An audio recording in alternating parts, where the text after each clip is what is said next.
Bonjour et bienvenue, voici notre tour d'horizon économique, géopolitique et boursier pour comprendre comment tourne la planète finance, même lorsqu'elle tourne à la folie. C'est sur la bourse au quotidien et nulle part ailleurs, et l'épisode du jour s'appellera « La preuve par 9 ?» Dans le titre, il y a économique et géopolitique. Il est évident qu'après les événements de la nuit dernière à Nice, le géopolitique devrait refaire surface. On ne va pas s'étendre sur les promesses de frappe sur les foyers djihadistes en Irak et en Syrie, parce qu'on se demande bien quand on s'attaquera à ceux qui les financent et aux idéologues qui retournent les cerveaux malades de quelques abrutis qui se sentent investis d'une mission divine. Le géopolitique donc devrait refaire surface et devenir un des thèmes centraux de la campagne électorale et présidentielle américaine. On devait connaître le nom du colistier de Donald Trump aujourd'hui suite aux événements de Nice.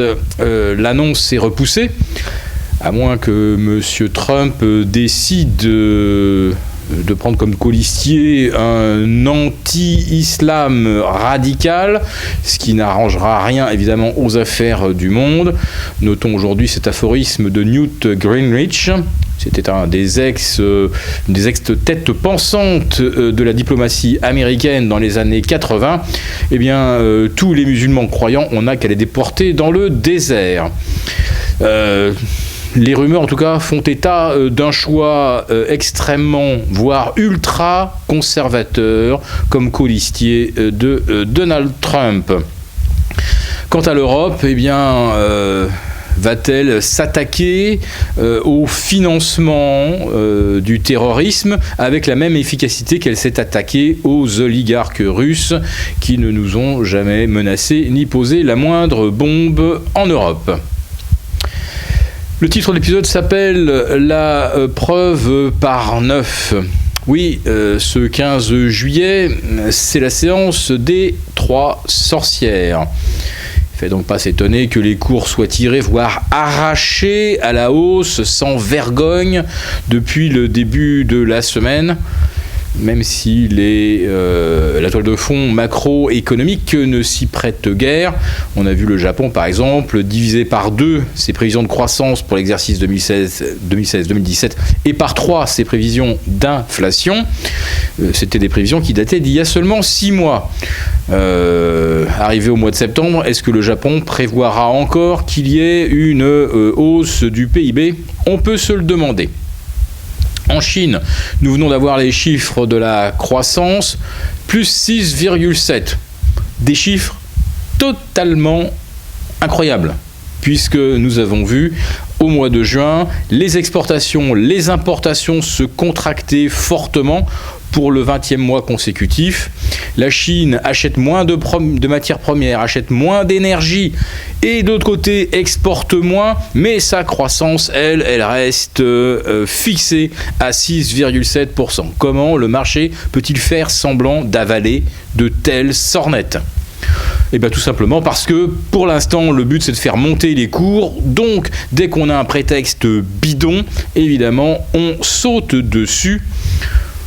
Et les banques centrales font ce qu'il faut pour alimenter la machine à tirer les cours en mettant de l'argent au guichet tous les matins.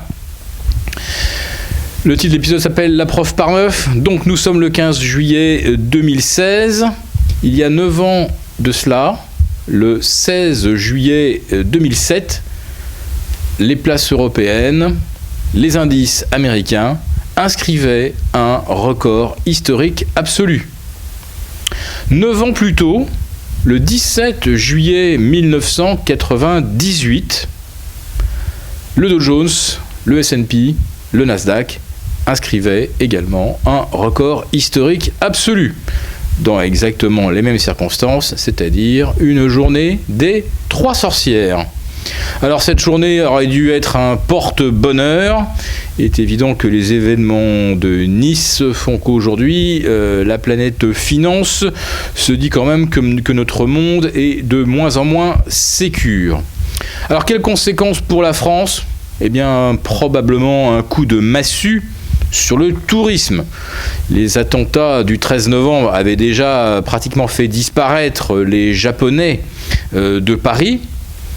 Là, c'est la Côte d'Azur, la Riviera qui a été visée, la promenade des Anglais, autrement dit un lieu pas seulement fréquenté par des Français franchouillards, mais en fait par tous les touristes de la planète.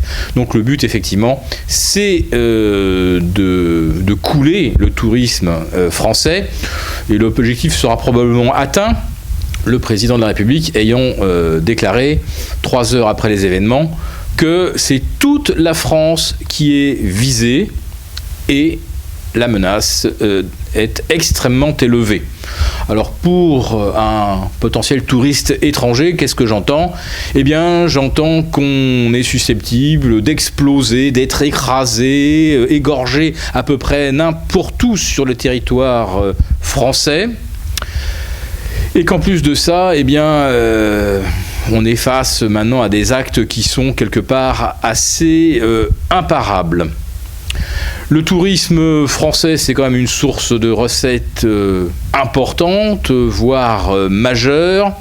Et quand en plus de ça, on annonce qu'on prolonge l'état d'urgence, qu'est-ce qu'entend un étranger qui ne vit pas au quotidien l'état d'urgence français ? Eh bien, l'état d'urgence dans l'imaginaire, c'est le couvre-feu, c'est la police, les militaires partout.